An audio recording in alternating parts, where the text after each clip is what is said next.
Good evening, everyone, and welcome to the Ghost Biker Garage. I am here at the historic Scott County Jail tonight. We actually just finished a really cool photo shoot here at the jail, so I'm excited to be able to bring the show from here.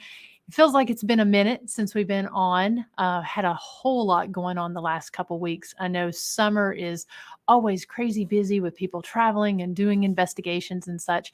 So it feels like it's been a little bit, but we're back. Have a great guest for tonight, and are just really excited about everything that's going on.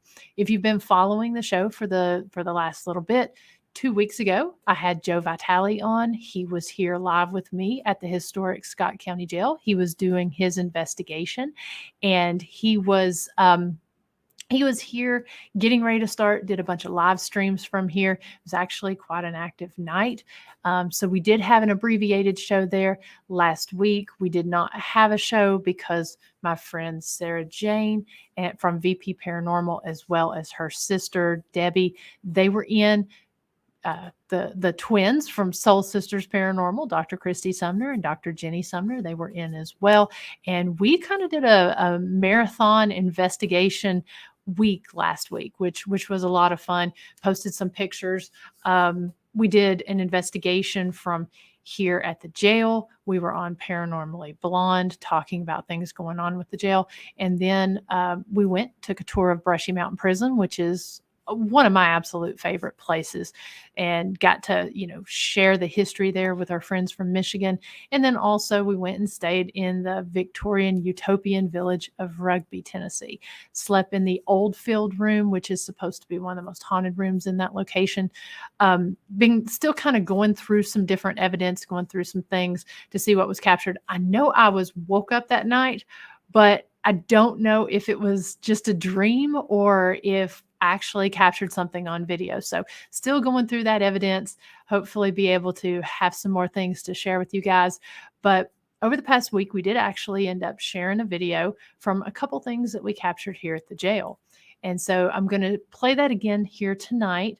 But just to kind of set that up, last Tuesday night, again, it was myself, Dr. Christy and Dr. Jenny Sumner from Soul Sisters, Sarah Jane from VP Paranormal, and her sister Debbie. We were up here on the third floor, maximum security here at the jail, and we were conducting a EVP session and ended up capturing some of the coolest footsteps I think that I've actually ever been able to capture. And so this is something that we continually hear around here. We just haven't had the recorders and stuff up. We do believe that they are residual footsteps. But I'm going to go ahead and play that right here and let you see for yourself. So go ahead and cue that up.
Oh.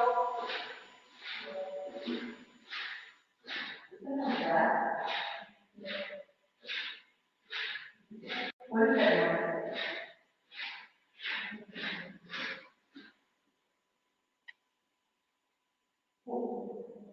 What's that? This is the front of the building, right?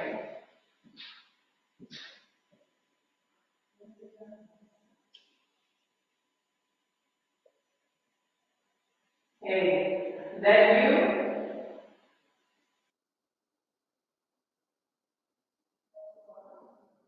Oh.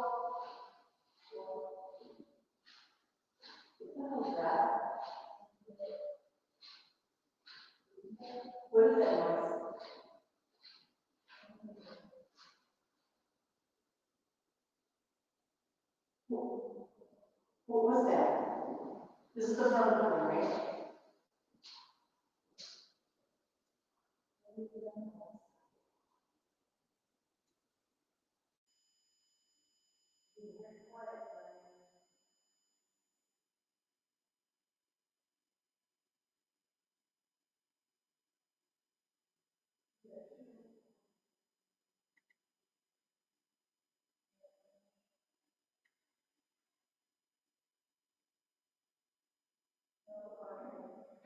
Oh, what the hell is that? What is that noise?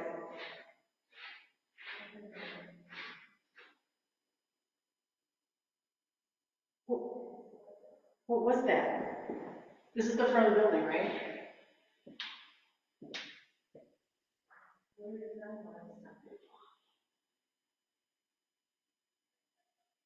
Hey, is that you?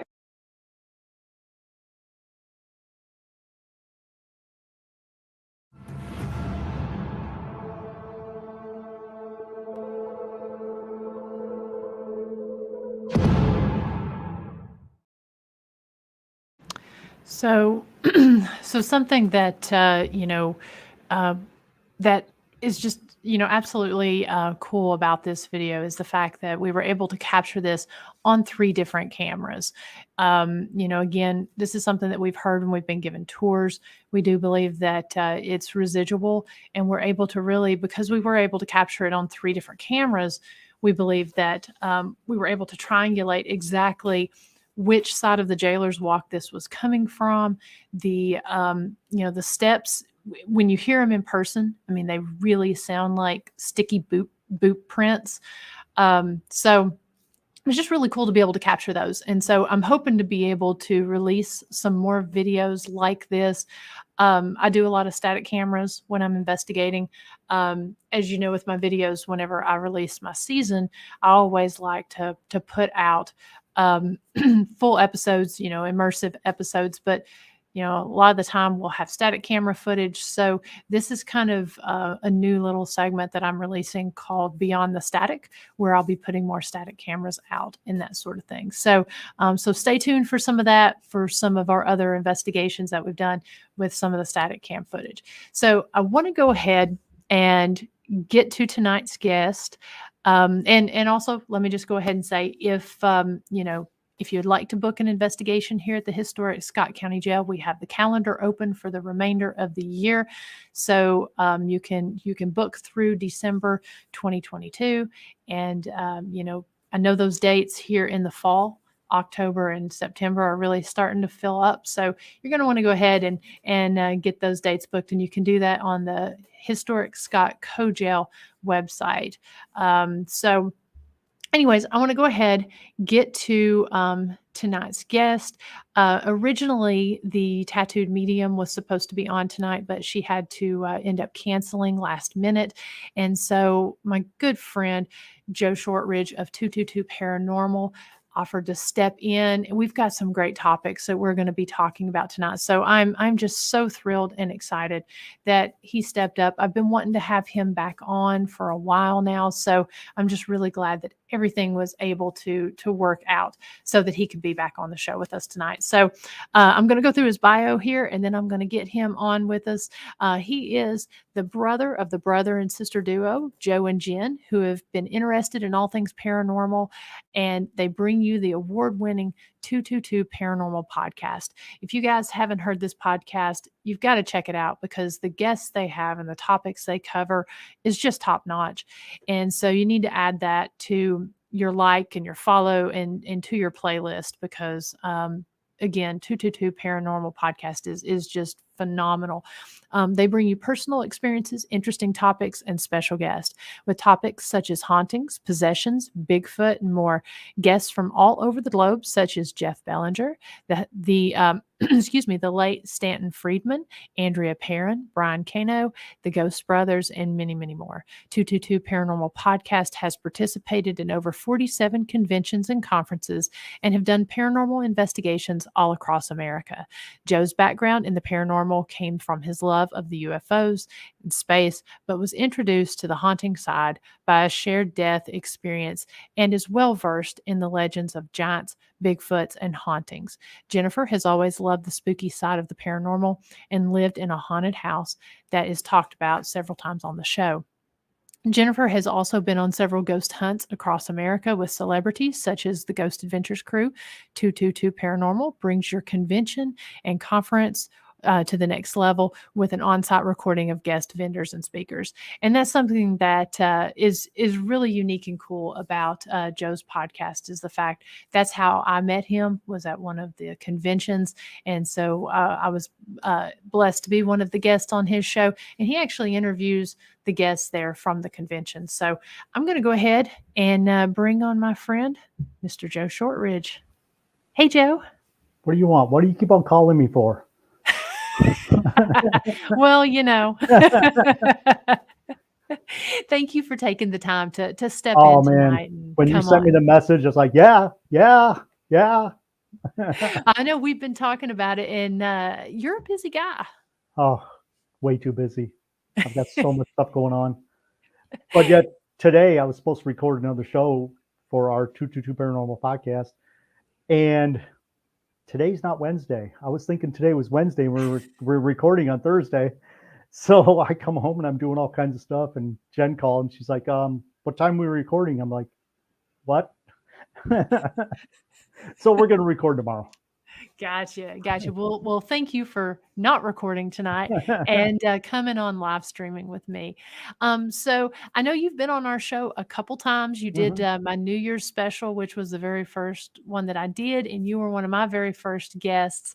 But just in case some of the folks that are watching aren't familiar with your podcast, because I mean, pretty much most people know Joe, but why don't you tell us a little bit more about about you and about your podcast? Well, like you said in the intro, we've got over 314 episodes now. And a lot of people ask, well, what do you cover? We cover everything, whatever we can put in the show. Last week, we did a really cool show on haunted mirrors and the history of mirrors and why there's such curses and stuff. One of the interesting things that I saw was during my research was there's a curse on mirrors that say that if you look into a mirror, that you'll die. And it says that mirrors suck your soul or whatever, Well, I found out that a lot of the old mirrors back, not the original ones that were made out of stone, but I want to say the 1600s. Okay. The mirrors were actually made with mercury. So as these people are touching this mirror, they would get mercury poisoning and they'd end up dying. So I think that's where one of the legends came from, that that a mirror will take your soul, because people were actually dying because not everybody had a mirror. That was unless you were very wealthy, you could afford a mirror. And like I said, the first mirrors were actually made out of stone, and I forget which stone, like black onyx or something. So when they started producing them, they started making them out of lead or mercury. Wow. And it would actually poison people by holding them. So I think that's where the legend came from, where it steals your soul. But there's other things that, like, a lot of the mirrors were made with blown glass and a lead backing. And as you know, with older buildings, if you look at a blown glass window, it's actually thicker at the bottom because the glass never really dries. It's more of a real slow liquid. Yes. And sometimes those mirrors, if they were sitting in front of something for long enough, would actually pick up that shape of that object, just like the windows do in old houses. Like if you have a vase or something, it picks up that shape. That's where the story of, like, the woman in the window, where her husband died and she sat in the window for 50 years, but I don't think the window could change that fast. But it would take on that shape. So a lot of those old mirrors, they would look at it and the shape would be all deformed. So that's where some of the stories come from also. So it's just so interesting. That's absolutely fascinating, and Mhm. I like that you can take a topic like that and really dive into you've got great guests that dive into the history behind it and Mhm. the legends. You know, something I've always been fascinated in are a lot of the folklore, the Appalachian folklore and such that come from mirrors. Yeah. And you know, the one especially when someone passes away, you Mhm. know, as far as covering the mirrors and such. Did your guest go into any of that? Well, we didn't actually have a guest for that. Oh, okay. Me and Jen just talked about that, but that actually comes from ancient Japan, I believe, back in 8,000 years ago. They would do the same thing, that the mirrors that they had, they would cover them up at night because they believed that at night the spirits would come out of the mirror and take your soul. Wow. So yeah, it's so interesting. What's your theory on why they're haunted? Why some mirrors can be haunted? You know, you always You know, hear like the antique ones. yeah, and I think it goes back to what they're made out of. A lot of the in the 1800s they started making mirrors with silver on the back, and Mhm, they would crack, which would make all kinds of weird, patterns and that. But I just think that they weren't really, I don't know how to say it, but they didn't know enough to that the mirror was actually just a reflection. mhm, And when you look at a mirror, you can see through to like another dimension mhm, because the reflection. And I think that's what they thought of. I'm not really positive, but that's kind of my theory. mhm, And then it goes back to also the stories of um, only royalty had mirrors at a certain time. mhm. And if you were caught with mirrors, you would be punished.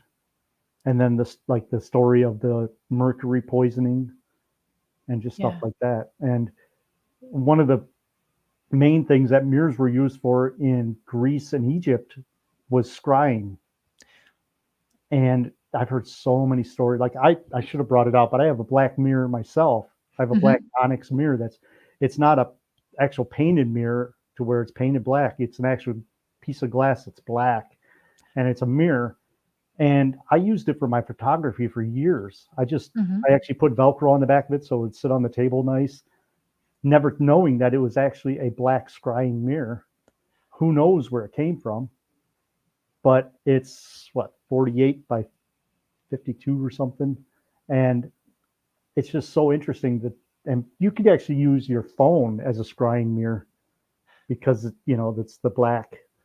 But I've heard so many stories of people that have looked in the mirrors and seen different things. Like my friend Greg and Dana, they have the Traveling Museum of the Paranormal. And Mhm. I remember we were up at Michigan Paracon one day, and also we heard this lady screaming. And we're like, oh, well, Michigan Paracon, everything goes on there. And we look over, and this lady's screaming. And what happened was she actually looked in their scrying mirror and saw her corpse in the mirror Oh, and freaked her out. So wow. I've always been interested by mirrors too. I mean, it's just even modern mirrors, that it's just aluminum on the back of a piece of glass, Mhm. but yet it's you look at it and you could see stuff. And if you look at the angle, it's like, is that another room to the fifth dimension or whatever? I remember, I remember when I was up at Willow's Weep, and Hmm. I was with another investigator, Tiffany White, and so we were filming my episode for there. Hmm. And inside, when you walk into the main room there, or out of the side door, there is it's almost like a little addition that's been kind of added on. It's almost like they closed in a porch, and so when you look to the right, there's the window that goes into the bathroom, and then there's the other original front door. And so that window looking into the bathroom, as it got dark, it was just a black window, Hmm. but it it worked like a black mirror. Hmm. And so I remember both Tiffany and I were drawn to just staring in this Yeah. window. And so as we were sitting there looking, I remember I was kind of focusing on Tiffany's face as I was standing there. And so I guess we were essentially scrying.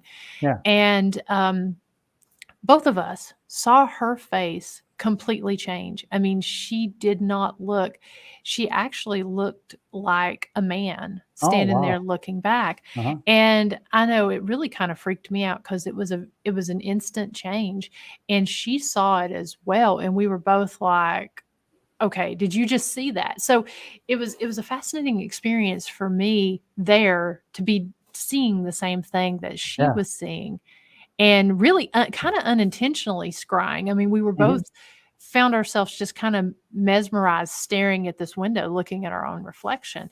And I've always been fascinated by those stories that people Mhm. share when they're scrying, because you, whether it's a trick of the eye or what, but it really seems like you can see things when that Yeah. happens. And you, how can it be a trick of the eye if you saw the same thing she did and it was her changing? It wasn't like Yeah. you saw something behind you or something like that. It Mm-mm. was actually someone, she actually changed. Yeah, she changed. And, just to kind of tag on what you just said about a reflection, that's something that we experience here at the jail a lot, Mhm. because we have a ton of articles, ton of photos up of what the jail looked like before they got the tourism grant. And so, I myself have seen a full body apparition reflecting behind me, Mhm. in different panes of glass. Different teams who have been here have seen, like, you'll be looking at the photos at night, and you'll see someone either stand beside you, or as you're coming around a corner, it'll look like there's somebody else standing Yeah. there, and it's just in that reflection of glass. That's amazing, isn't it?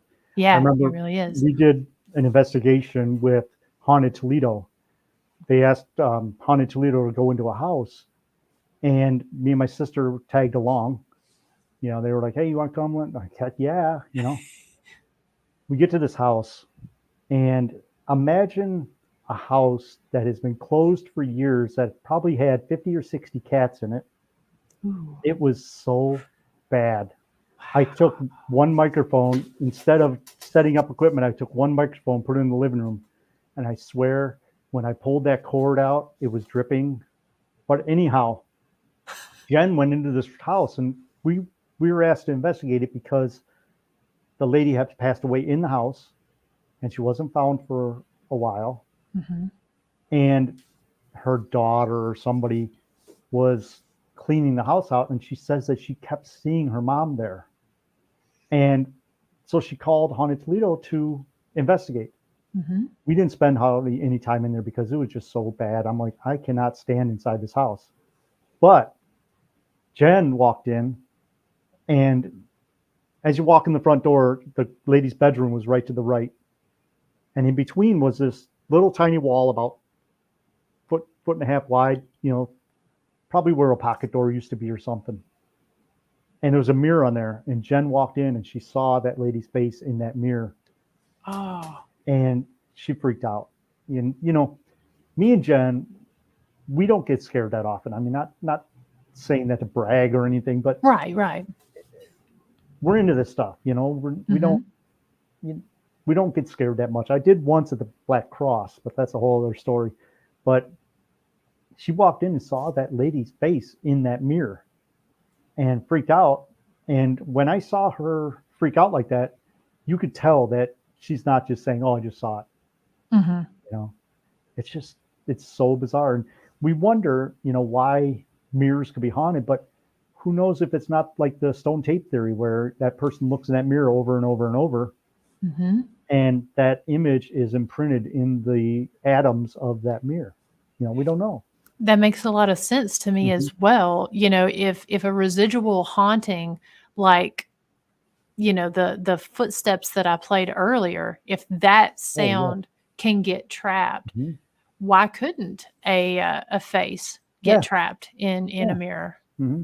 And when you were playing that, just Mhm. before Christy said hello there or something, Yeah. I could have swore I heard someone say hello. I don't know if it was a glitch in the recording or what, but you could see Christy standing in the doorway, Mm-hmm. And you guys kept saying, "What's that sound? What is that? What is that?" And I could hear, and then I thought I heard someone go, "Hello," and then Christy's like, "Hello."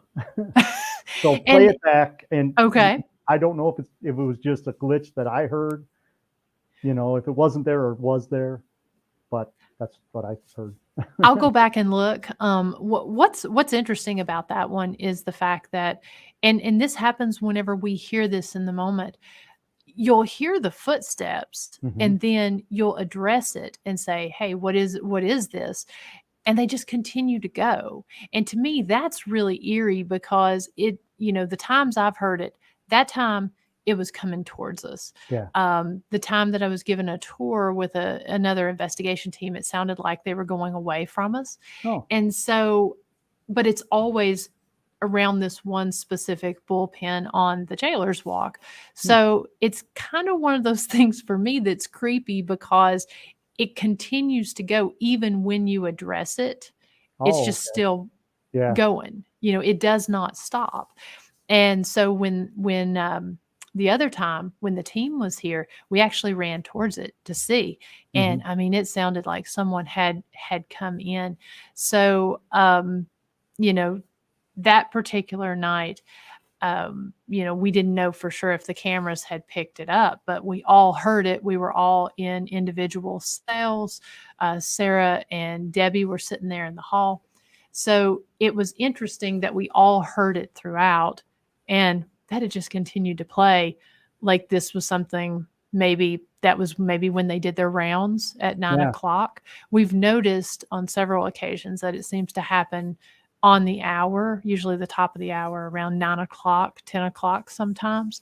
So maybe that was whenever they were, doing either their shift change or maybe doing their walk around. So Residual is something that's just always really been very interesting to me because obviously intelligent, Mm-hmm. it is just like it says, but Residual is fascinating to me just because it's a haunting, but it's almost like it's not. It's just like an imprint, Yeah. Yeah. Like the stone tape theory is what we call it. Yeah. And it's neat too, because if you think about it, the guard wouldn't have just walked. If he's doing his rounds, he wouldn't just walk. To me, he would shuffle his feet or drag his Yeah. feet so that the inmates can hear him coming. Like, here I Mhm. come, you better behave. And that's what it sounded like when you played that. Yeah, absolute shuffling, and you can kind of tell. So the way that the jail is set up, you can tell that. So there's in the front of the building, there's two bullpens, and it's split by a hallway. Mm-hmm. And so on that last camera view, we have it looking down the hallway with the Jailer's Walk on the opposite sides. And so you can hear him really start to shuffle his feet when it gets closer to that bend in the center there, because obviously if they're going to turn the corner, they're going to start shuffling their Yeah. feet even more. So it just makes sense, and it goes the entire length of that one bullpen. So yeah, I was really thrilled that we captured that, Yeah. just especially since we all heard it, and then that we were able to hear it in different parts of the third floor on all three cameras. So That's amazing. yeah, I love jails. I've got to get down there. I know I've been saying it. I've got to come down, but when I find some time, I'll make it down there. yeah, you definitely got to come down, do an investigation. Look forward to seeing what you capture down here. Yeah. Now, we just were at Mansfield Hmm. for Parapsychon. On the way there, we always stop at garage sales and stuff because Jen does reselling. Hmm. And it's funny, I drive a Ford Edge, and we've really cut down our equipment to just a few totes. Hmm. And we don't, when we sell, our table's not full of crap anymore. We just have our mics, we have our dowsing rods, our recording equipment, stuff like that. But on the way there, we stopped at a garage sale, and I saw this thing, and I'm like, I want that. And I looked at it a few times, and I'm like, it's drawing me to it. I gotta buy this. So we bought it, and now it's our mascot for a show. And while we were talking, I pulled it out. I don't know if you've ever seen this. This is, I don't know if I can do it with the light. No. This is a baby with her blanket, her clothing, her real hair, Oh, and it's hard to show in the camera. But anyhow, I was while you were doing that video, I'm like, oh crap, I got to get that picture. But we found this, and it's so creepy, but it's so wow. cool. And I'll after the show, I'll send you better pictures of it. And we had it at our booth, Hmm. and even Dalen from the Ghost Brothers, he comes past and he's like, "Damn, put that thing away." But we had it at our booth, and one guy tried to take pictures of it, and he couldn't. His phone wouldn't focus on it. It kept having this little green square that kept moving around. So I don't think it's haunted, but it's just so creepy. And I It, did some research on it, and I thought it was a Victorian morning photo, yes. but it's not. It what it is in the 30s there were four artists that made baby paintings, and then they sold the baby paintings probably in the same frame so that people can put the baby's clothing and real hair on it, and they're not it's not a death thing. It's just a like like a kit that people can buy. Instead of having a baby photo, they actually have a photo with their baby stuff on it. So there's all kinds. There's some with dark hair. There's some with different, whatever you did. Huh. And there were four artists that actually made these and sold them. So, but even still, even though it's not haunted or nothing, it's just so cool. Well, it is. And just the fact of the DNA and stuff that's still on that That's from true too. Yeah. somebody, Yeah. it may not be a death photo, but Hmm. you don't know what that person's story is and what might be connected to Yeah. those materials. Yeah. Yeah. And everybody's like, it's a Victorian death photo. The baby died and all. I'm like, no, no, no. But I mean, I could say it's haunted, but Yeah.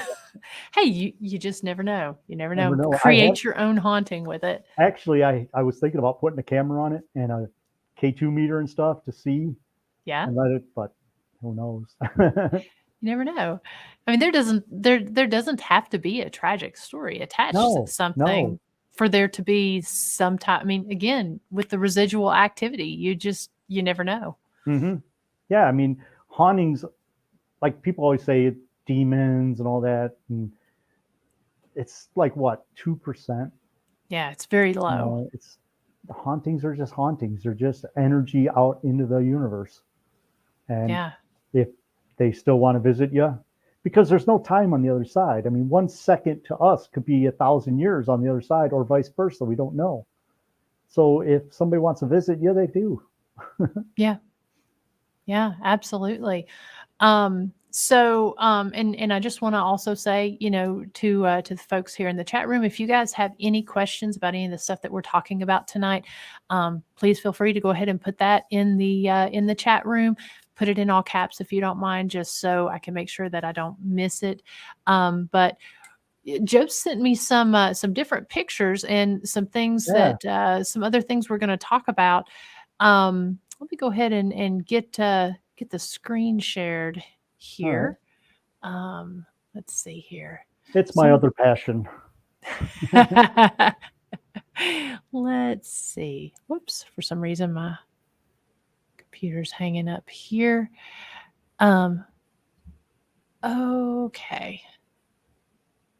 Whoops. There we go. So I've seen you post pictures about this Mhm. because I know when you travel and such to, some of your different conventions and that sort of thing. I know you always take a lot of different little side trips and stuff. Yeah. And I know you've talked a lot about some of the different mounds, which it seems like they're in Ohio where you're located, Yeah. that there are a lot of these mounds.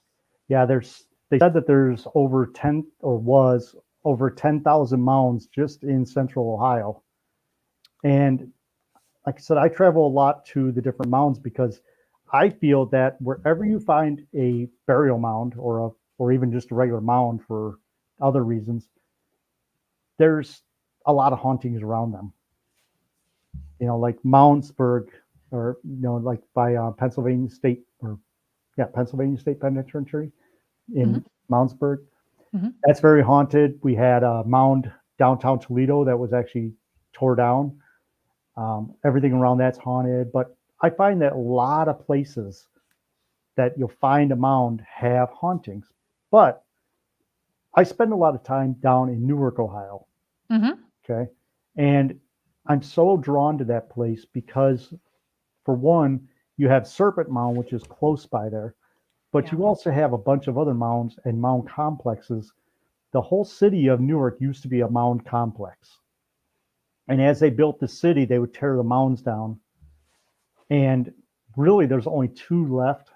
There's some small ones by the library and stuff, but there's the Great Circle, which is, I got it wrote down here, 1,200 feet diameter. Wow. It's the Great Circle, and that's the one I go to the most. Okay. There's the other half of it that is down the road a little bit is the Octagon Mound, and that is 20 acres. And both these mounds are really cool because they're lined up in celestial planes, like Okay. summer solstice and stuff like that. But the Octagon Mound, which I haven't been to yet, is very interesting because it is set up to check the different positions of the moon. And it Ah. takes 18 years to make these different positions that is categorized or captured in the mound itself. So it took them 18 years to figure out the position of the moons. It took them around 18 years to build it so they could line everything up. So you've got a lot of time and energy that goes into these mounds. But I spend a lot of time at the great giant circle mound. I forget exactly Hmm. what they call it, the Great Circle. That's really cool too. Is we were there a couple weeks ago, and we got to the mound and it started to rain. And my sister's like, "Well, let's go to Goodwill because we got." She goes and finds clothing. We went into Goodwill, and not even 2 minutes later, it was such a downpour that we would have been stuck in the middle of that mound during that downpour. So we saved our butts that time. But what's really interesting about Newark, Ohio, is the different mounds that were there. Um, One of the interesting things is back in 18, I got to look at my notes again. I can never remember anything. There was a guy named David Wyrick. Okay. He was the local surveyor in 18 something. I didn't write it down. No, no. But, anyways, back in the 1800s. And he was also called an amateur astrologist. And he would go around and dig up things and that. And he was really interested in the mound culture because even he didn't believe that the mounds were built by the Indians. And Okay. I have the same belief that the mounds weren't really made by the Indians. I know they used them, Hmm. but I believe that the mounds were built by the lost tribes of Israel. And Okay. the reason I go that route is there were certain things found in the mounds and around the mounds. David Wyrick was digging, and he actually found what they call the keystone. Okay. Okay, and I have it here. This is not the Oh, original. wait, not. There's the original right there. These are the Newark Holy Stones. Okay, Okay. and he found the keystone first, and it has Hebrew writing on it. I don't know if you can see it in the camera, Let but me pull you up here. there's Hebrew writing on the stones. And like I say, obviously this is a copy, but and each side has different Hebrew writing. Now, I don't know what it says on this, but he found this stone first. And there was a lot of uproar over him finding this. He went and was on went in, I think, Cincinnati, was on the news in Cincinnati with a newspaper back then. And he talked about this. Well, he was intrigued by finding this, so he went and tried to find more. Okay. About maybe a mile away, there was a thing called the Great Stone Mound. And what it was just this giant pile of stones in a mound. They started taking the stones out to build like a wall at the lake near where it's from. They hauled out 10,000 cartloads of stone out of this mound. Once they were done with that, there was a layer of clay, and David Wyrick went back and started digging in that clay. He ended up finding a casket.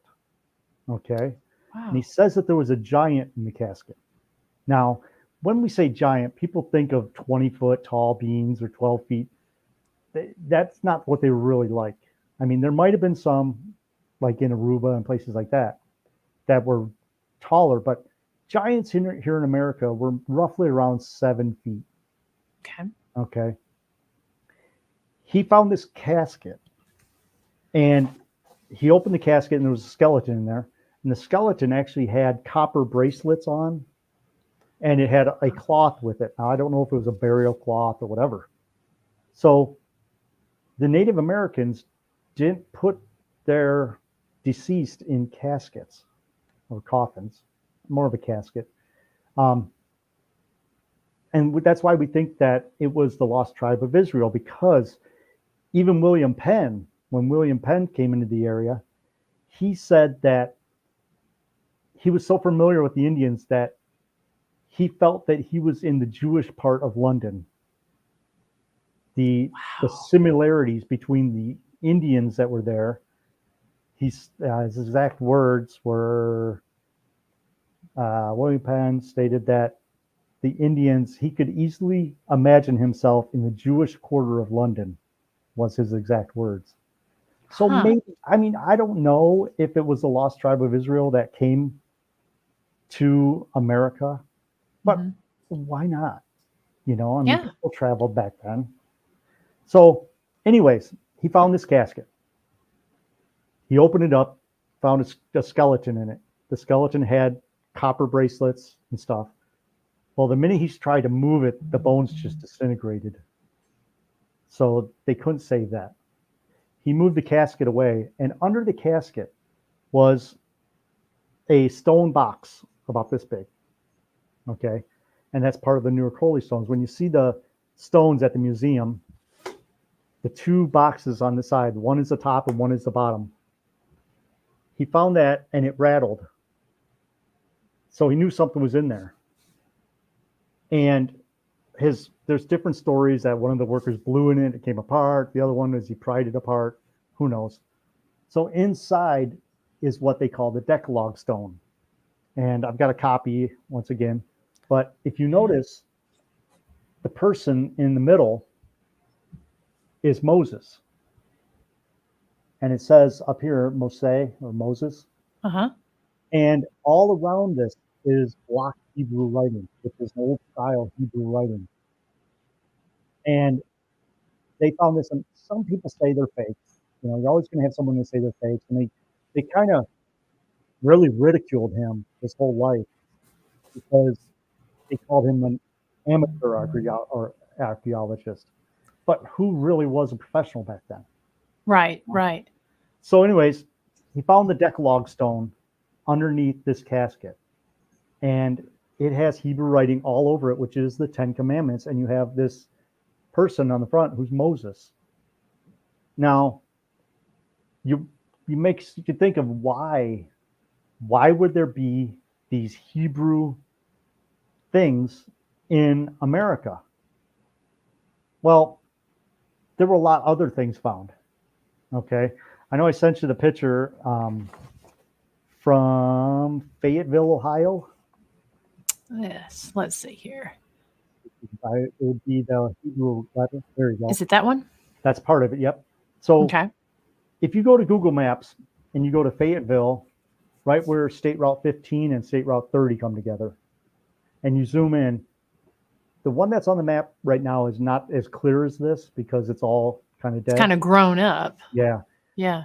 This is a giant farmer field, and those grooves are huge ditches. And what that is a Hebrew letter, which is the letter Sheen or Shine.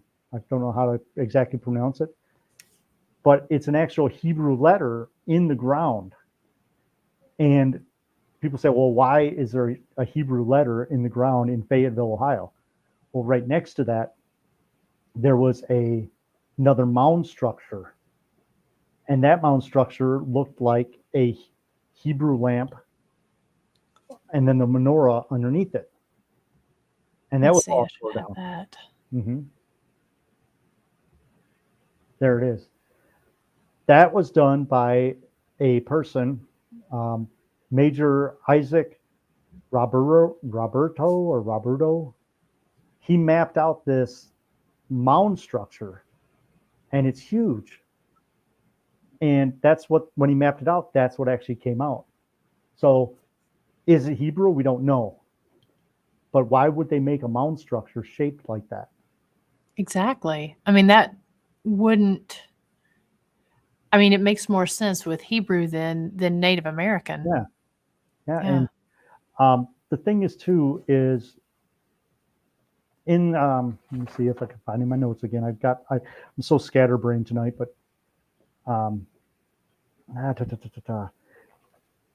in the Hebrew culture, lots of times they say that, like in the Bible, in Second Kings, there's a Mm-hmm. verse that says, "And they build them on high places, mounds in all their cities." So we know that the ancient Hebrews actually built mounds in all their cities so that they could do their business on them. They can, you know, um, do laws on them, preach on them.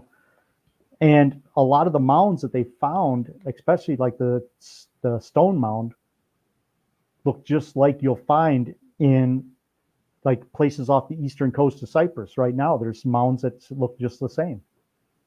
So, Okay.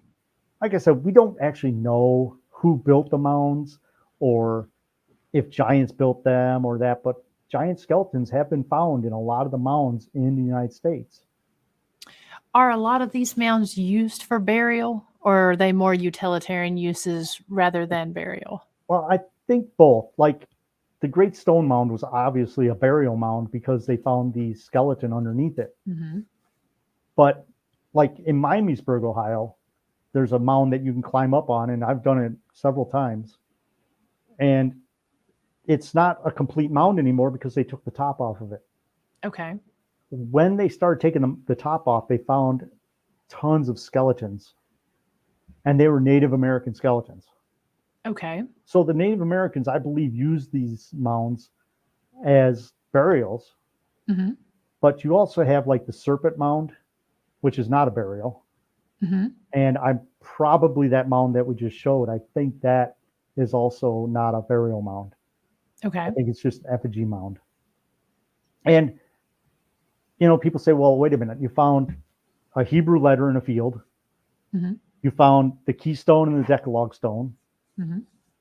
Well, how do you know there isn't any more? Well, there are other stones that have Hebrew writing on them all over the United States. You've got the Back Creek stone, which was that found, yeah, that one there. That's a Back Creek stone. That was found near Knoxville, Tennessee in 1889. It was found on February 14th, 1889. I don't know who found it, but it was someone found it. And it was in a museum for years. And they thought it was just Indian writing on there because there's other writing that they found in Indian places that look like this. Mm-hmm. So they just assumed that the Indians wrote on this stone. Well, one day someone came into the museum that was a historian, and he's like, "Why is the stone upside down?" And they're like, "What do you mean?" He's like, "It's upside down." So he flipped it the other way around. He says, "This is Hebrew writing." And on that stone, it says, I don't know if it's complete, but it says at the end of time. So they don't know what the rest of it said, Mm-hmm. but it says at the end of time on it. Wow. And there were other stones too. You know, you got um, in a cave in Michigan, there's some petroglyphs, and it's actually a petroglyph of a menorah. And the Potawatomi tribe actually say that it was carved by their ancestors. So it was there before they came. They said it was carved by their ancestors, and it's a carving of a menorah. Wow. You've got the Pinnacle Mound in Connecticut and the Grave Creek Mound in Virginia. Both those mounds, they found stones with Hebrew writing on them. So it's all over the place.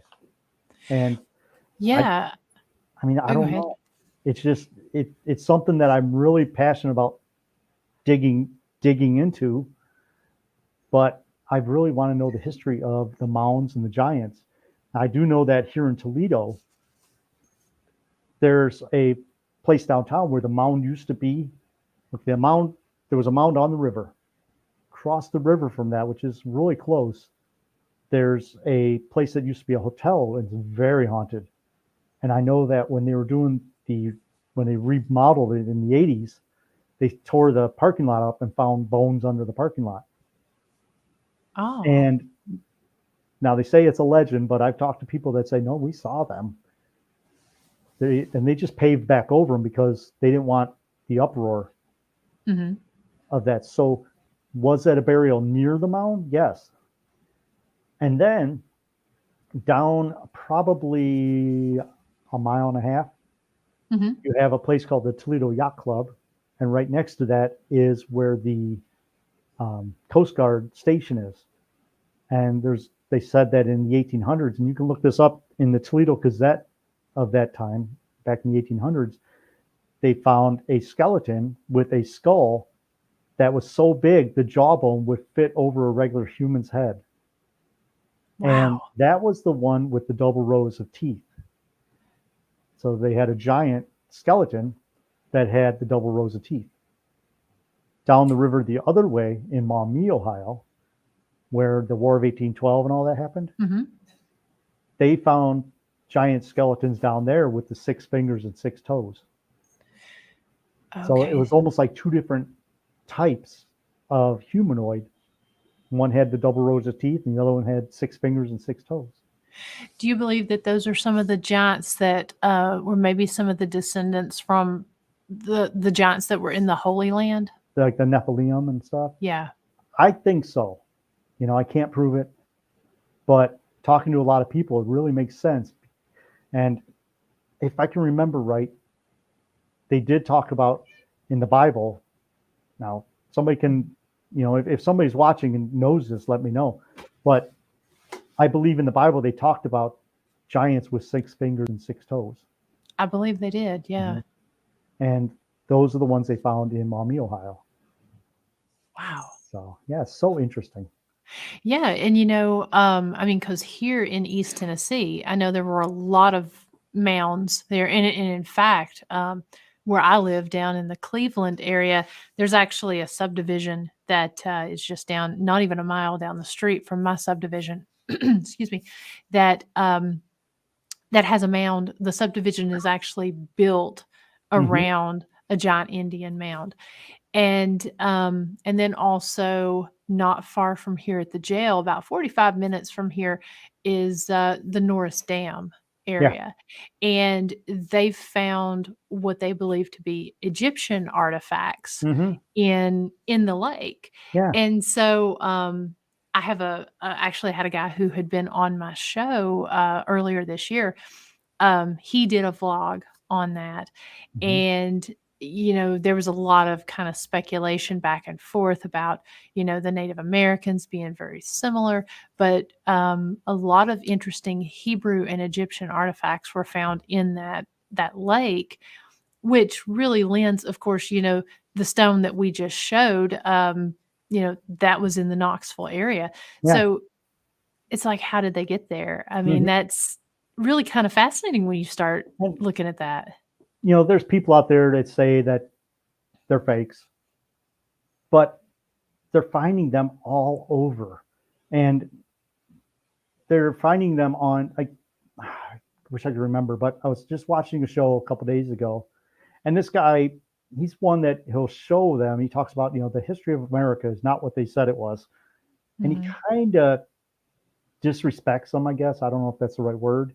But he goes and shows these carvings, and that they find all over in the Tennessee area and southern Ohio and Pennsylvania. And they're finding these giant rocks with Hebrew writing carved into them. And I wish I could remember the name of the show, but I saw it a couple of days ago, and he was showing all these different locations, and a lot of them have the same style of writing that you find on the Decalogue Stone and the Keystone from Newark, Ohio. So I don't know, why not? Why couldn't there be somebody back then over here? Everybody says now they're like, even the Smithsonian says pre-Columbus and post-Columbus. Okay. When is it Columbus? My mind just went blank. But anyways, they don't believe that anything happened before Christopher Columbus came over here. They believe that there was nobody here. Well, that doesn't make sense, because there's bones found all over the country. And when he showed up, the Native Americans greeted him. Mm-hmm. So they had to have ancestors, Right. And, I firmly believe that ancient people had the knowledge, whether it surpassed what we have now or close to it, because I'm finding so many things with the Egyptians and the pre-Columbians and everything, and even like the Denisophans, who they believe were just people that made stone tools. Mm-hmm. We're finding that the technology that they had was way beyond what we believe. Mm-hmm. And why not? Stuff doesn't last forever. Maybe before the flood that happened 12,000 years ago, people had the stuff that we have now. They had the tools, because the stuff is not going to last. Right. The only thing that lasts is stone. And we're finding stone objects with carvings and just, like Teotihuacan. I can't say the word, but they found there that was an actual whole city that was buried. And the reliefs cut out of the stone, instead of carving into the stone like they did on this, they carved out of the stone. So wow. Let's say this is a face sticking out of the stone, like the stone walls here. That was all stone wall, and they carved it away so that face is still part of that stone. And there's all kinds of different animals, hippos, cheetahs, crocodiles in this location. And that was buried thousands of years ago. And they don't know how they made it. Because if someone was chipping with a mallet and a copper, like a copper chisel, which they think they did, well, yeah, the mallets would be made out of wood or stone, but the copper chisel would wear away so fast, it would take you, 100 chisels to make this. Yeah. So I believe that they had the technology that we don't know they had. And like you look at the pyramids, that's another good That's what I was point. going to say. Yeah. When you look at the octagon circle in Newark, Ohio, and you take the measurements of the octagon circle and you connect the points, you can fit the Great Pyramid in there. And no matter how you turn it, it's going to fit and touch 4 of those points. Wow. And then the angle of where, when you look at it, it's a circle, like the octagon circle, and then it goes out, and then there's another circle. And the angle of that is the exact same angle to true north of what the pyramid angle of the sides of the walls are. So did the Egyptians build it? We don't know. But the Great Pyramid is the exact same dimensions as that octagon circle in Newark, Ohio. It just keeps, the more you look into it, just like the paranormal, the more you look into it, the more rabbit holes you go down, Absolutely. And do you feel as though, and I think you kind of mentioned it and alluded to it earlier, that those specific areas are more haunted or have a lot of haunting activity? I think so. I know that the next time I go down there, I don't know if this is disrespectful or not, but the next time I go down to Newark, I'm going to go in the Great Circle. In the middle of the Great Circle is another mound that looks like an eagle. They call it the Eagle Mound. And I'm looking at this thing and I'm thinking, is it an eagle or is it a person laying down? Because if you lay down in it with your arms out, it's sort of like that. So what I'm thinking about doing, and I don't know if it's disrespectful or not, I don't know, but I'm going to take some ghost hunting gear there, especially like a digital recorder. And just like you did at the river for that crash, that train crash outside, I'm going to try to do that and do a paranormal investigation. Now, the Indians didn't speak our same language. Right. But we also, when we communicate with spirits, we usually get them in our language. So I think they understand that we can hear them in our own language. So I'm going to try it, you know.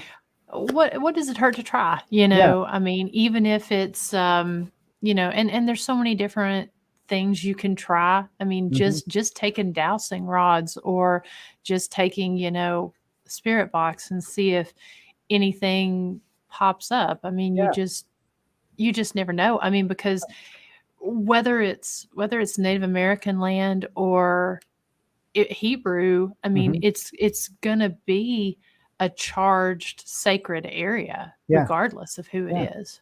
And even if, you know, obviously Indians, you know, or Native Americans, what we say now, but they traveled there.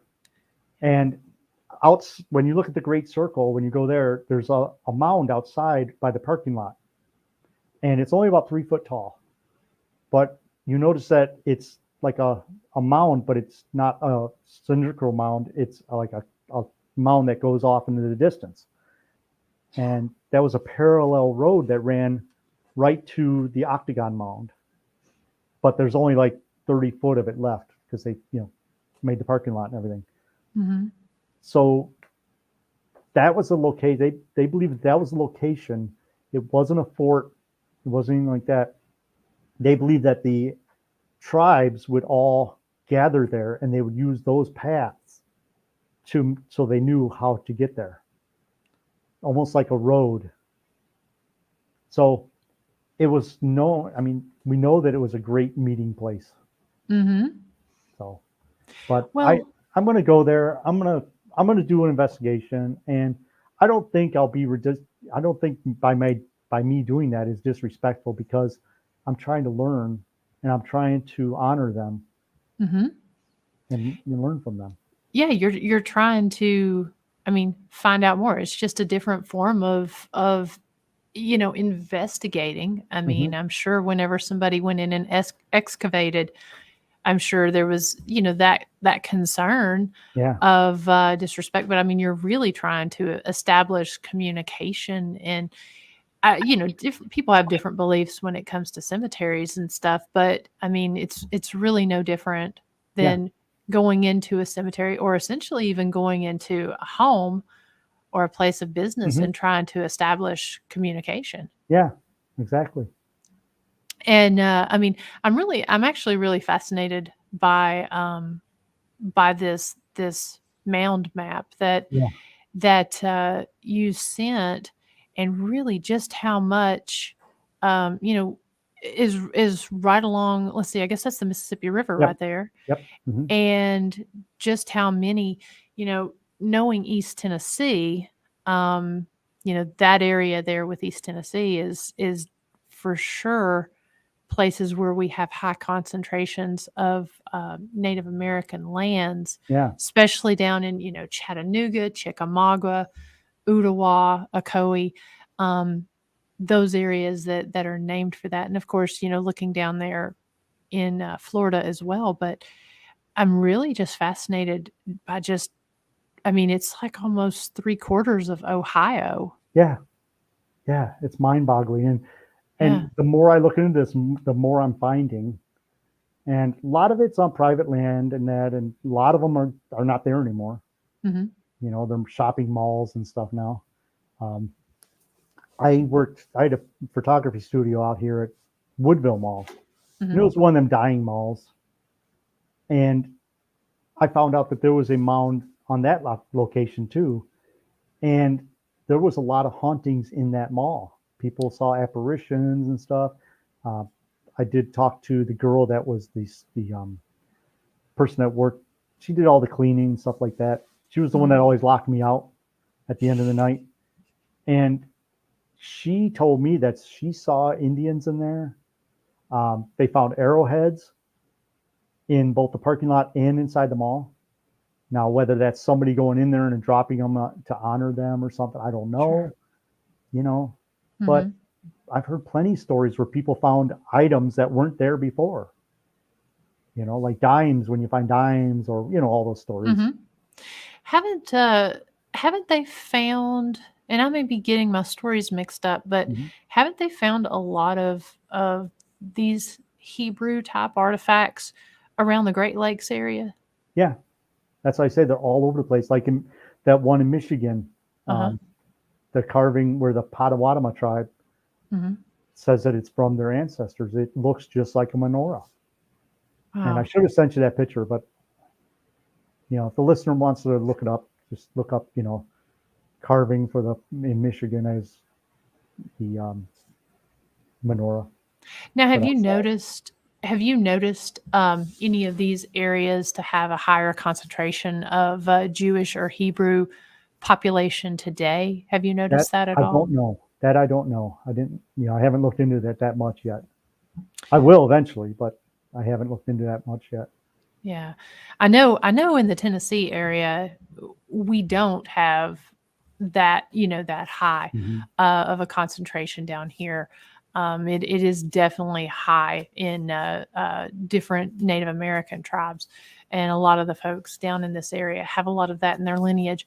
I just wasn't sure if up in that area, but it's to me again, it's fascinating when you start tying the stuff that's been found that they believe to be possibly Egyptian with Norris Yeah. Lake and the stuff over in the Knoxville area, to hear that that's happening in these different regions. And if I'm not mistaken, there was something big like in the Mississippi Delta down there as well. Hmm. That was believed to be, I can't remember if it was Greek or if it was Hebrew. I may be getting my Okay. stories mixed up, but Yeah. I've heard several other people talk about that as well. Um, so just fascinating. So if people want to find more, have you done any shows on this where you've talked about it? Not the I'm working on one for the Newark Stones. I'm actually Okay. working on a speech that I can do at conventions. So I'm trying to get a lot more information than what I Mm-hmm. need for a Mm-hmm. 45-minute speech. Mm-hmm. So I really don't have much on that yet. I don't have a book out or anything like that, but just look up online. People can look up the Newark Holy Stones. There's a lot of videos on them on YouTube. Uh, and I've got 2 books on the Nephilim. So there's stuff out there. I just don't have anything that I've made. Right now, I'm working on a book for my other podcast. I have another show called The Year of Prophet, Mm-hmm. and what that is it's healing body, mind, and wallet, basically, because I'm a certified life coach and I'm also a Ramsey certified financial coach through Okay. Ramsey Solutions. So I'm working on a book on morning apparitions, affirmations that Mm-hmm. you say in the morning. It's sort of like a 14-day thing. So that's Mm-hmm. what I'm working on now.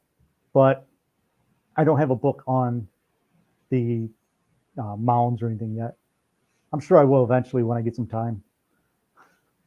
But Very yeah, cool. and that's really the only thing I have is the Facebook page for the Year of Prophet, and that podcast can be heard everywhere. Um, the big ones, Pandora, Apple Podcast, Audible, different places like that. Great. And so do you release that on a weekly basis, or is that something you release as like a series? Now it comes out every Monday morning. Okay. I planned it that way so that people can hear some inspiration first thing Monday morning. And Monday motivation. I've done a bunch of shows there. I think I'm on show number 18 or 20. One of them that I just did was Not Today Depression, Not Today, on different things like that, on how to help you get through the day, how to beat depression, how to get out of debt. That's a big thing that I do, is help people get out of debt and different things like that. So I'm working on some videos for that. I'm working on, if you ever have trouble sleeping, there's videos out there that you can put on YouTube, and you don't watch them, you just listen to them, and it helps you fall asleep. I'm working on some of those. So those are very the things I'm nice. doing. And then we continue to work on our show, me and Jen. We have different episodes coming out. I think the next episode that we're going to do is on the Trumbull County UFO sighting here in Ohio. There was a sighting of a UFO where the police actually followed the UFO, and there's a 50-minute radio communication between them, Trumbull County. Wow. So I think that's our next show that we were supposed to record today. And then other things we're going to work on are shared death experiences, because of my experience with Jackie. I remember telling you that story. Yeah, And very, very touching story. Yeah, so we got a ton of stuff coming up with the 222 Paranormal Podcast. We're going to be live at the Michigan Bigfoot Conference on July 30th. That's in Chelsea, Michigan. We're going to be at Michigan Paracon, which you have to make it to one of these days. Absolutely. Oh, that's a blast. Everybody is there. Everybody except for the guy with the haunted hair that's on TV. I can't say his name, but he has a museum. But so every TV show is at Michigan Paracon. That's a blast. I've got a show coming up called the Festival of Oddities in Charlotte, Michigan. That's September 3rd. That's a free outdoor event. That's awesome. And then the Para-Unity Conference on October 22nd. Those are the shows that we have live coming up. And then our weekly podcast. Nice. And I know we mentioned it at the start of the show, that you get a lot of your guest appearances from the folks that attend these conventions, which I think is just brilliant when it comes to getting guests and creating interactivity and all that. I absolutely love that. Yeah. And that's one of the shows we were thinking about doing coming up on July 8th is the anniversary of the Roswell crash. Oh, and okay. we're thinking about talking about it and then replaying our interview with Stanton Freeman. Nice. That was great. I was like, huh? So in honor of him and the anniversary, I think we're going to release that around the anniversary of the Roswell crash. Very cool. Very cool. Stuff we have to work on. And so if folks want to go back and watch and listen to any of the past episodes, best place to do that is where? Anywhere you get your podcast from. Okay. They're all on there. I know some of the outlets like Spotify and stuff like that, they only go back a few years, but just find it somewhere else. We're everywhere. Like I said, the big ones is iHeartRadio, Pandora, Audible, pretty much everywhere. Just type in 222 Paranormal Podcast and it'll pop up. And your new episodes come out? Every Sunday at 2:22 p.m. Nice. So definitely you guys want to go check out his channel, subscribe, add it to your podcast playlist, because if you've not listened to any of the past episodes, you're definitely gonna want to binge on 222 Paranormal. I know, I've listened to several of yours while I walk or while I'm working. Yeah. I enjoy doing that, and you really take a lot of time, especially when you're talking about subjects like the mirrors, or one of them that comes to mind was you all covered the Cecil Hotel, and I really enjoyed just how you not only dove into that, but Jen talked about, personal experiences of living out there, and being able to see it. So just a great job covering covering these stories. And I think the other one that kind of comes to mind is your friend who is a mortician. Oh, that's our cousin. Your cousin, Yeah, yes. yeah, Yeah. yeah. So And I want to do a story on the Scott County Jail, but I want to come down there and actually record in the jail so we can get yes. EVPs. Yes. That would be great because Yeah. we have a lot of stories to share here. hmm And So that's another thing that happens too all the time is while we're recording, whether at haunted locations or even in the house here, we get EVPs during the show that our listeners message us and say, we've heard this. And there's some clear ones that, I mean, I think I shared a few with you, but you did. that's the crazy thing is we get EVPs while we record. Yeah. It's the same thing here. Whenever I'm doing a show, it's not uncommon for people to see somebody walk behind hmm or hear something, it is definitely not uncommon. And Yeah. so it always seems like either they're very curious about what you're doing or maybe it's just something residual that picks up, but it always seems like when you sit down to record, kind of like when you're in a haunted location and you're taking a break Yeah. and you're just kind of sitting there having a snack and chatting. It always hmm seems like that's whenever you get some of the really cool stuff. It's to the point now when I'm watching your show, when you and Christy do the show from the jail. I hate to admit it, but I'm not looking at you. I'm looking around. What can I see next? Yep, that's one of those things, because a lot of the time we try to record here when we do the jailhouse informant, but there's some times where if we have a guest or just depending on the timing, I may be at my house and she'll be here at hmm the jail or whatever. But if we're both here at the jail or if one of us is here, it's not uncommon to see and hear something Yeah. during that investigation or excuse me, during that recording. hmm People are always reaching out to us and telling us that. Yeah. So I'll make it down there one of these days. I know I keep saying I'm coming down to visit, and I'm like, not yet, not yet. When I get some time, I will. When I When the make the time's time, right. That's right. just like I say with the year of prophet, you got to make the time to make the change. That's right. That's right. It's so easy to sit and say I'm going to do something. I hmm do it all the time. I always feel like there's never enough time. And seems like anymore I am just counting the seconds, Yeah. and having to squeeze those days out as long as they'll go. But hmm that's one of the things if, we just got to make the time to Yeah. do the things we want to do. And you'll be better for it when you can. But yeah, we look forward to having you come down, Yeah. check it out, see what you get and see what you think. But Yeah. the good thing is the fact that you've not come yet, we have added more exhibits, added a hmm lot of cool things here. So you'll just get to take more in all at once. And I got some patches from the family to come down to bring down to you. Nice. Nice. 'Cause we're a police family. We Well, got some. we would be honored to put them up on our board. Yeah. So, but again, thank you so much Oh for yeah. stepping Anytime. up and doing this. We'll have to have you come back on and talk about some more of these interesting topics. Yeah. I could have sat and talked about mirrors the whole time. I know.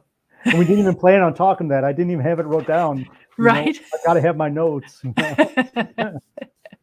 Well, thank you, Joe. If you'll stick Yeah. around a few minutes, I'll get with you here after the Okay. show. Just going to cover a few little things going on here, but All but right. thank you so much, and thank you all so much in the chat room for joining us. All right. All right, I'll talk to you here in a second, Joe. Okay.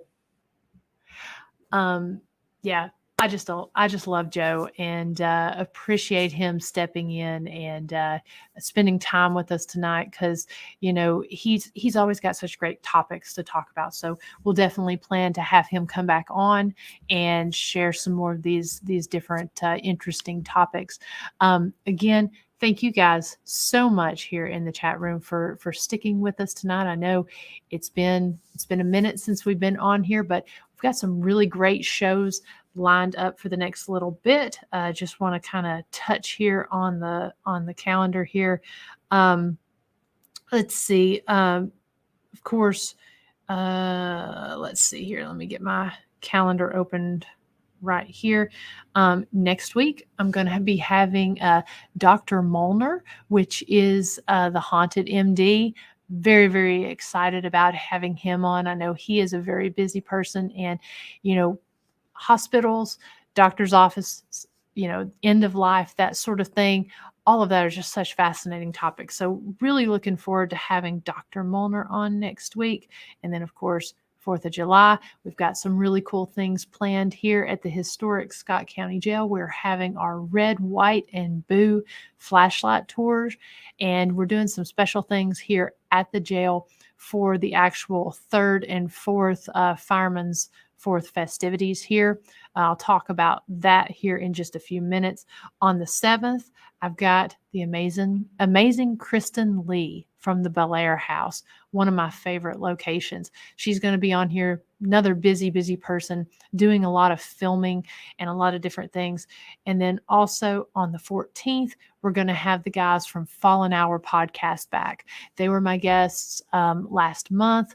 We talked about some really interesting things. And about the end of the podcast, we jumped into some interesting topics. I know these guys are they're very spiritual, growing up there on the Crow Reservation. And they like to kind of bounce their theories and stuff off of biblical principles. And so we're going to come and we're going to kind of dig a little bit deeper into that. So very, very excited that those guys are going to be joining us and talking about some really, really deep topics there. And then on the 21st, I'm going to have Marie Russell, who's also known as Buffy, and we're going to be talking about some interesting psychic medium topics and some of the different things that she's doing with her podcast and such. So we got a really full schedule coming up. And as I just mentioned about the red, white, and blue flashlight tours that we have here, we're going to be covering that on the 2nd, 3rd, and 4th through the 9th of July. And then we're going to be having some different games and stuff here at the jail. We'll be releasing a little more information about that probably tomorrow. But with that, essentially with the purchase of an adult ticket here to the general admission daytime tour here at the jail, you're going to get the opportunity to play some games back in our rec yard that's back here behind the jail.